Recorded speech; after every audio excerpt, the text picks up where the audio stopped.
Hi, everyone. Thanks for joining us today. We have a really interesting topic. I am excited to be chatting with Nathalie Mathis and also Sarah Humphrey.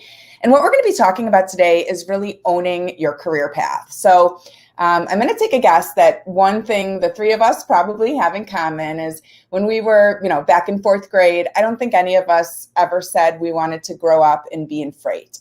But somehow we all ended up here and we all can relate to what it's like to fall into the industry.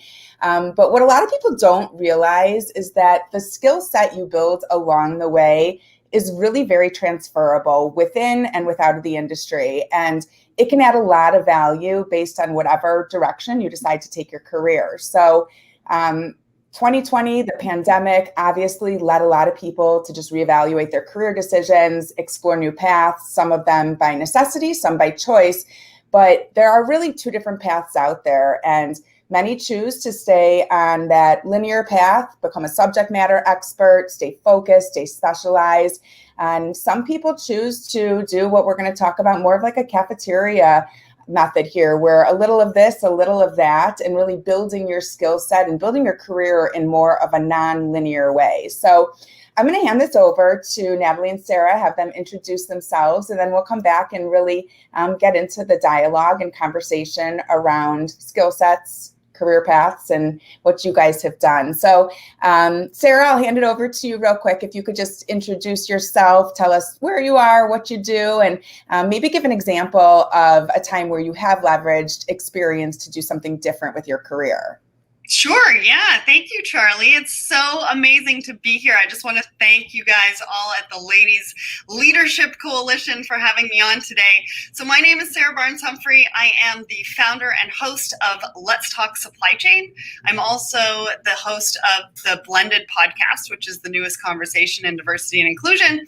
And I'm also the CEO of Ships, which is a marketplace for importers and freight forwarders to do better business together. So where am I located? I am just outside of Toronto, so that's right. If you haven't caught it when I say out and about, I am Canadian. Okay. What else? You asked me for an example. So I guess one of my biggest examples would be transitioning from working from the family business. So the family business I grew up, and you asked if, when we were in grade school, whether we thought we would be in freight. And I say supply chain's in my blood because we've been talking about freight, logistics, and supply chain at the dinner table since I could remember. Wow. So I think, I probably flip-flopped a little bit, but it was probably one of the things that was high on my list. But my dad owned a freight forwarding company. And so I worked for just under 20 years there. And the expertise that I learned there helped me not only with my podcast, but also for launching my tech company. So that would be an example that I've used my expertise for. That's awesome. Thank you. And Nathalie, tell us a little bit about yourself and how you've leveraged that skill set. Yeah, of course. Hi, everybody. I'm really excited to be here today with the Ladies Leadership Coalition. My name is Nathalie Mathis. I work out of Chicago, so there's a little bit of twine there on the vowels, but I try to kind of pronounce it the best that I can. I work for Shipwell, and I'm an account executive there. And I think a good example, honestly, if I go back to my early career, I am definitely that textbook example of growing up. I wanted to be Cindy Parlow. I wanted to be a professional soccer player. I thought I was going to be a Tar Heel and just, build a career in soccer. And before coming into logistics, I worked throughout a lot of nonprofit work and empowering women and, servicing, being in that people-to-people industry.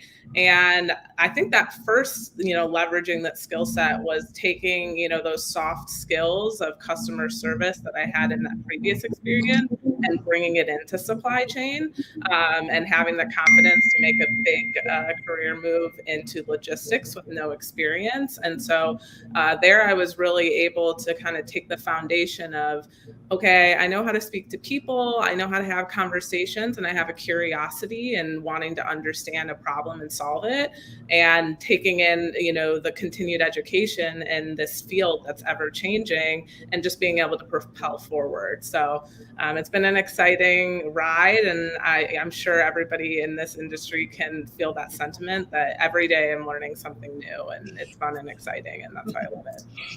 Yeah, and I love that you said that, because that is something that I think the three of us have in common, and many more people in this industry, that we're curious and we're always looking to learn. There's so many different topics, so many different walks of life in this industry. So a big part of as you grow your skill set is just asking questions, being engaged, wanting to learn. So let's start with the first question. Natalie, I'm gonna throw this one your way, because I know you recently made a career change. So tell us a little bit about where you were, where you are now, how you got there, and maybe some of those skills that you were able to leverage, and how that role is different. Absolutely. Yeah, I'd love to dive into that. So I think, before moving to Shipwell, I work as an account executive, and Shipwell is a freight technology company. So they have a software solution that they can tailor to shippers, carriers, and brokers. And before that, I worked for a traditional brokerage, and I worked in sales, and I predominantly was working, with customers in the food and beverage industry, automotive industry, helping provide capacity needs to them throughout this market. I started there in 2017. It was a great launching point. That was right then you turn into 2018, and it was a very volatile time for shippers, and there was a need for that problem solving on how can we get more capacity, how can we make strategic partnerships. And over the past few years, in that skill set and in those conversations with my current customers, I started to see that second, third, and fourth layer, that those conversations really realmed outside of just truck capacity, and it was visibility. How can I see my shipments? How can my load planners and logistics planners make more informed decisions and quickly? I learned really quickly, especially over the past year with COVID, that a lot of shippers still use that manual, opaque process of working out of Excel sheets, and that time to action can be a little inundated. And that really started propelling that interest into, okay, what softwares are out there? I knew in my previous background a couple of systems that we had used and systems that I used for my customers, but I was really curious on, how does a shipper select a TMS system? What softwares do they need to be able to communicate from their WMS to their ERP, so that they can, at the order level, know what's going on and have that visibility? And how does that translate once they get the order created and need a truck or a freight forwarder or whatnot? And so, being in sales, I really wanted to challenge myself and expand that knowledge base. And I found Shipwell, and, I saw there was an opportunity for an account executive role. And I did that research and understanding what software they were providing. And I think that the biggest advice that I was able to gain and pursue was, I made sure to be intentional in the pursuit of what I was looking for, outside of just my skill set and wanting to grow to another role, but also, would this be a culture fit? Does this align with long-term goals? And being realistic of, can my job description and responsibilities translate? And I think that the best advantage that I was able to leverage was having another network outside of just interviewing for Shipwell. And I reached out to other people that were in tech sales and software sales and asked them these questions of, hey, how do you make a move like this? And these are the responsibilities that I do now in my career. What would I need to know, or where would I need to grow in order to move into this industry? And I got a lot of great feedback. I even had conversations with customers. And once I was able to go to that interview process, I felt really confident that this is something that I could do, and that I could gain the knowledge that I needed to, move into that role and be successful.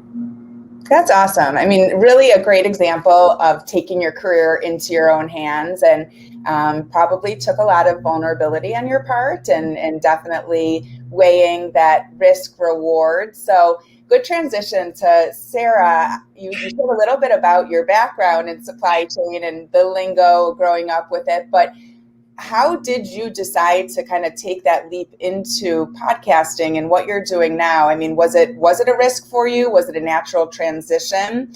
What did that feel like? Well, it was definitely not natural. So I was working for the family business, and I had been working for the family business for a long time, right? So I grew up in operations, I grew up in sales, so I did everything from air freight, ocean freight, customs, warehousing, and then I went and sold all of those services. And then I became director of sales and marketing. And a couple of things happened that year. One was, I was like, as a 3PL, we really need to get our brand story out there. Like, nobody knows who we are. And they were comparing a lot of us on price, right? That was a lot of the conversations that I was having. And so what happened is I was listening to a lot of podcasts at the time, and I thought, well, hey, if Lewis Howes can do it, why can't Sarah Barnes Humphrey in supply chain? I mean, it sounds kind of crazy now, but at the time I was like, I'm just going to do it. Good for you. And so I had a team. I had a male co-host from my customs department, and everything in marketing and supply chain was really stuffy at the time. And I was like, I'm going to push the boundaries. And so we called it Two Babes Talk Supply Chain, with tongue in cheek, because it was a guy and it was me, and it was just kind of funny. And we ran with it. We started doing regular episodes, and then people started paying to come on the show. And so I moved it into my own company. And then in the fall of 2017, my dad closed his doors, and I was out on my butt with nowhere to go. I had never been on an interview. I had never worked anywhere else. I'd always had side hustles. Sure. I lost my co-host, and I lost my team. And I had people that I was responsible to. So I had to keep the podcast going. So I had to figure out editing. I had to learn graphic design, website design, social media, you name it. And my first episode out the gate was horrible. Like, the sound was just horrible. But I released it anyways. And so that was kind of my transition. And I think it was the universe's way of telling me, you've done side hustles for so long. Here's your kick in the butt to actually go and do something for yourself. And at the same time, I also realized that technology would bridge the gap between freight forwarders and shippers. And so I actually started them both at kind of exactly the same time. That's awesome. Really inspiring and creative, and probably not as easy as it sounds, and not to go down this path too much, but as a female and really breaking out as a female and being an expert in the space.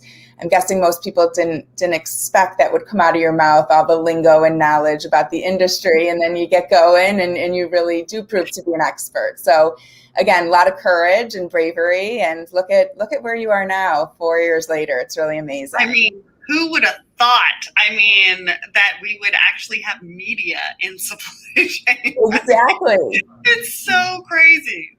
So not only did you reinvent yourself, but you created a community that is craving this kind of information on different outlets. So that's awesome. Well, and one thing I should probably mention is in January 2018, I started the Woman in Supply Chain series. Mm-hmm. But by April 2018, I hadn't changed the name. So I had to rebrand everything to Let's Talk Supply Chain within 1 week in April. Wow. So that I could keep the podcast going, and that women would come on my show because they didn't like the name. Yeah, the Two Babes. Well, looked good on the outside, so we didn't notice. Well, awesome. Natalie, tell us a little bit, just kind of playing off that, and Sarah taking that leap and having the courage. When you were interviewing for your new role, how did you approach responses when you were asked questions about potentially like a skill set or experience that you didn't have, maybe something that you knew you were capable of learning, but did you fake it till you make it, or did you just kind of take that step back and admit but sell them on what you were capable of? Yeah, that's a great question, Charlie. I do think that going through the interview process can be very tumultuous. It's a very complicated ride to find that alignment. And I think transparency is huge in an interview. I'm a big advocate that having those conversations on the front end will ensure your success and you sustaining a career on the back end.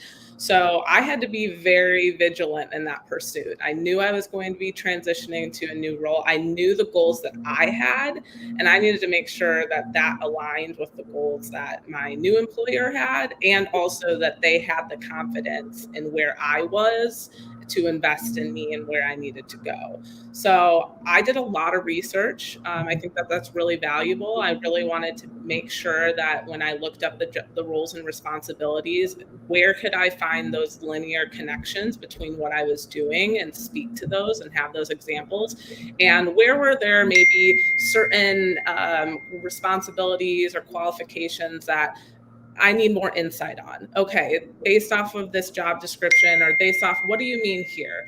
What's an example of what this daily task would look like at Goodwill?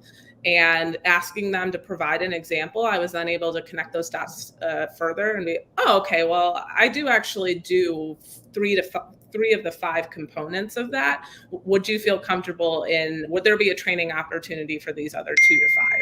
And really having that transparent conversation, and then leaning on the other parts. I've done sales. I'm very comfortable in this career point. It is sales, so a lot of it still translates.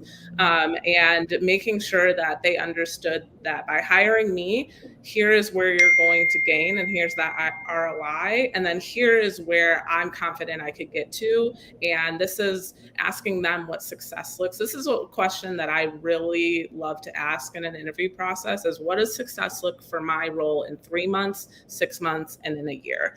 And really getting an understanding of what this role is about and what the expectations will be.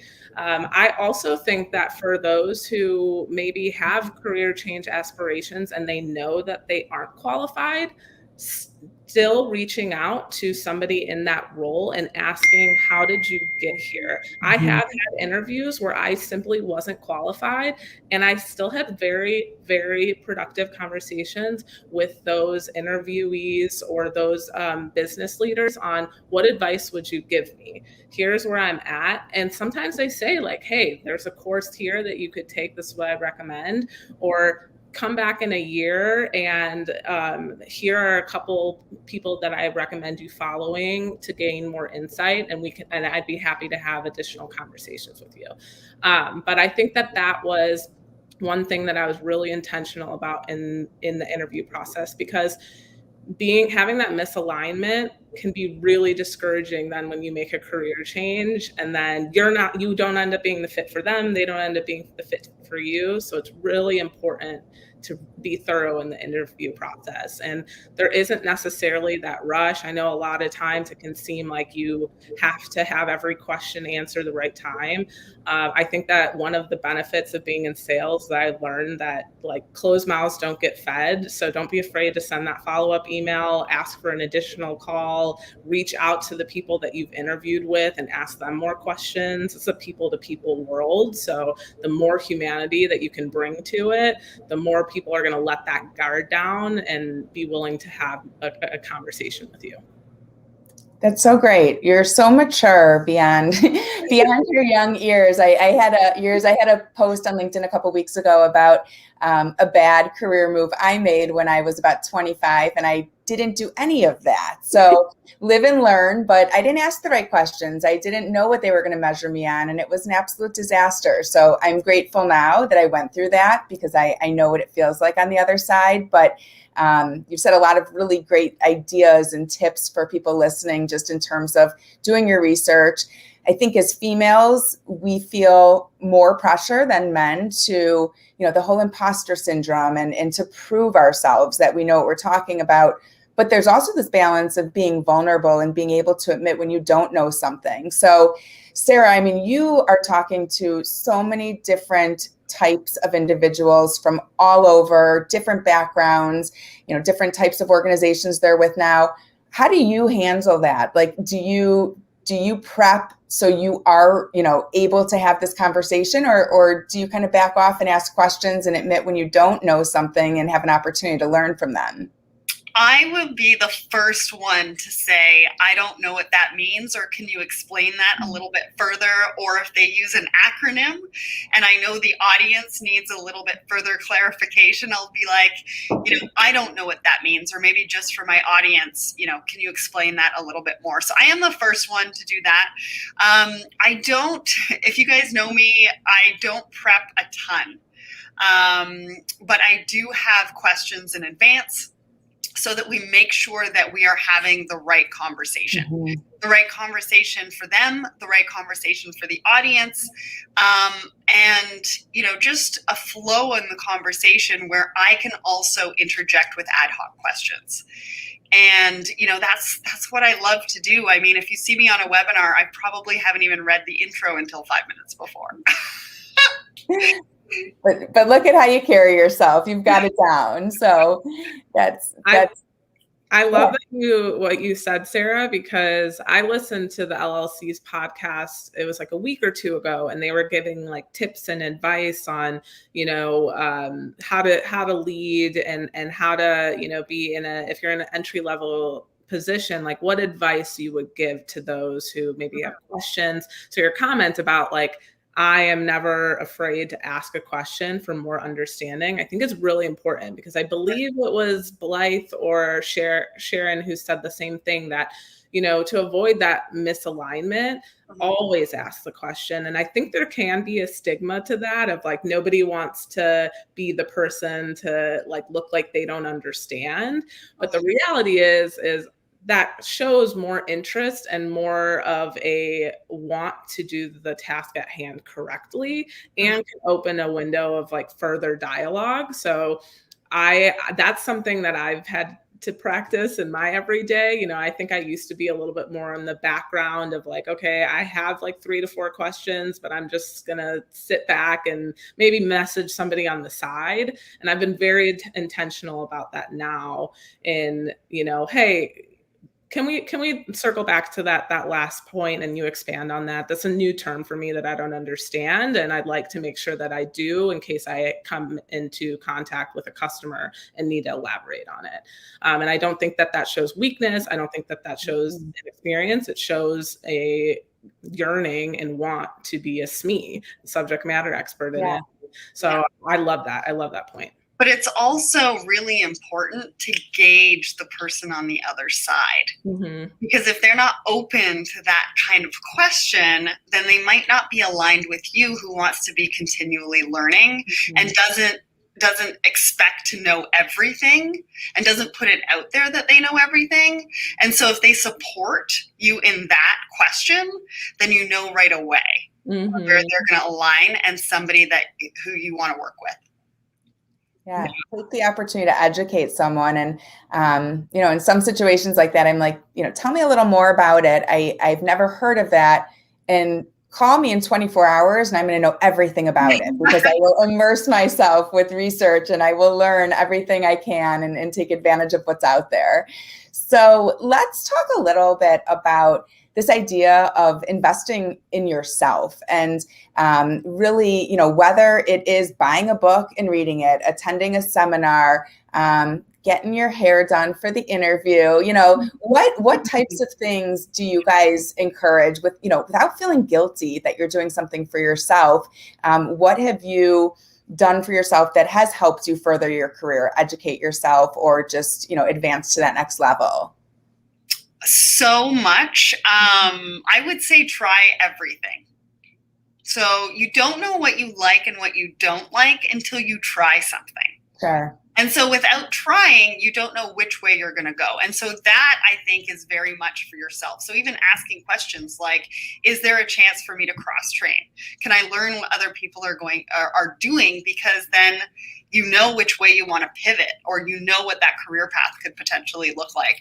I don't like reading business books. So Audible has been a very good purchase for me because I get to listen to them, but I also listen to a lot of podcasts, and I learn a lot from people every single day in a variety of different capacities, from social media to the podcast, to Blended. Blended has been a huge, and to be honest with you, that's a passion project. And that's something that I did for myself.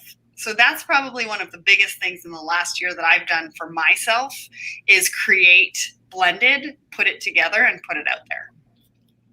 Good for you. That's awesome. Again, courage. How about you, Nathalie? Yeah, I love that. I think that a couple things that I really enjoy being able to invest in myself and my career. I'm 27 years old, so I still have a lot to grow in and learn. Podcasts have been huge for me. I definitely lean on that. LinkedIn has been a great resource for that because I feel like there are so many people producing content on either they have their own podcasts like Sarah, or they're recommending podcasts that they've learned. There's been this layer of vulnerability of, this is something I didn't know about. If anybody's looking or interested, here's where I'd recommend. So that's something that I've adopted in my daily routine that's been really helpful for me. And also leveraging the network of, more experienced people in the industry and having the confidence to just message them and ask them to chat over coffee. I'm really hungry to learn, and I know where I need to grow and where I want to go. And I think that having, taking away that fear of, asking or reaching out in that rejection, it's been really, it's opened up an amazing world of new people. The LLC is one of them. Nicole and I had a great conversation a few months back, and where we are now, and I've been able to expand and meet so many amazing women who are aligned with where I want to go and what I aspire to be. So that's been really amazing. And, don't be afraid to do something and fail. One thing that I've been really intentional about and getting out of my comfort zone is posting on LinkedIn. And maybe I'm wrong, and trying to understand how, if I'm reading an article rather than just liking it, can I add something to it? Can I make a post and ask a question? And, it's been really uncomfortable, but it's been like a fun discomfort. And I've been really surprised by the feedback, and, I've been engaging. And then through that, I think I read a point the other day on LinkedIn that, that road to experience and expertise comes from doing. So rather than sitting on the sidelines and just reading and studying, just start going out there and start producing that content. So that's what I've been trying to do. And I've learned so much by doing that. And I consider that an investment in yourself. It doesn't have to be a financial investment, but just committing to the time, committing to a challenge that you want to overcome. And that is all about personal growth and personal development. So that's great. So Sarah, what advice would you give someone who is not happy in their career? They know what they're good at, but they don't know what they want to do next because they simply don't know what they don't know, and they don't know what else is out there. What type of advice would you give someone like that? The same advice, try everything. I would sit down with a piece of paper and really write down what you like to do, what you're good at, what does that culture fit need to be for you to actually make the most out of your career? What are some of the questions that you want to ask during those interviews?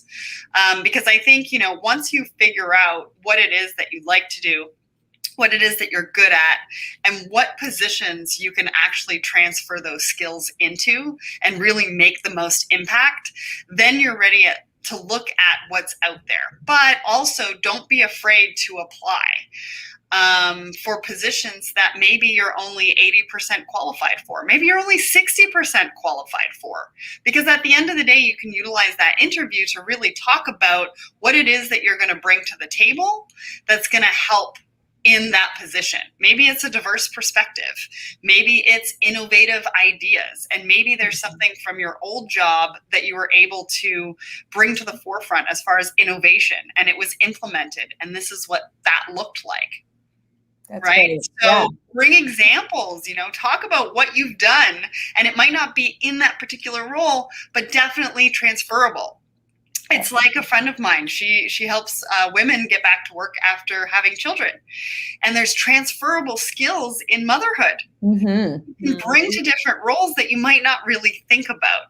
And so just really thinking about all of that and bringing it all together and putting it on the table. So.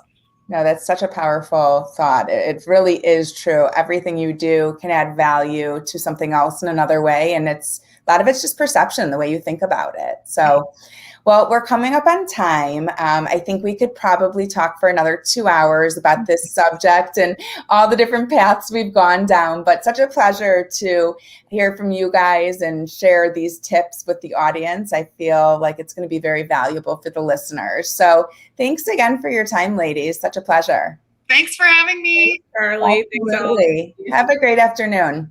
Bye. Bye.